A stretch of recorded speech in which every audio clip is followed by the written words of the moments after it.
napoy trunks, ang roots daw mo gyud ang importante kay mo dakuha sa oikuan. Sa tawagan ni sa nutrients. Tapos naputo ang kuan daw po, dapat ang importante ang dahon kay diha ang photosynthesis po kuan daw mag ano. Tapos naapoy uban kana ang trunks daw kay unsaon pagkaka sa nutrients kung walay trunks.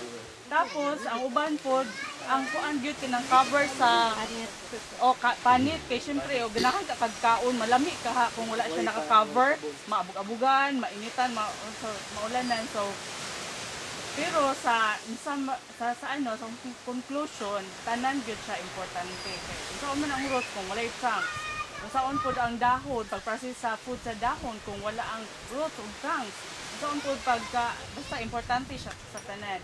So in relation po sa text, atong text makita sa 1 Corinthians 12:24, but our presentable parts have no need. So kung ako lang di ko kailangan or palitan sa illustration nga saging kung ang dahon lang di siya kailangan kung siya lang. So dapat naagyod mga kauban. But God composed the body. So naagyod siya yung mga kauban, having given greater honor to that part which lacking. So sa atong body pod ang mata no pinaka-importante ang mata.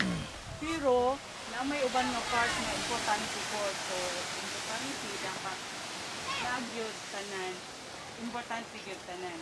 Next question is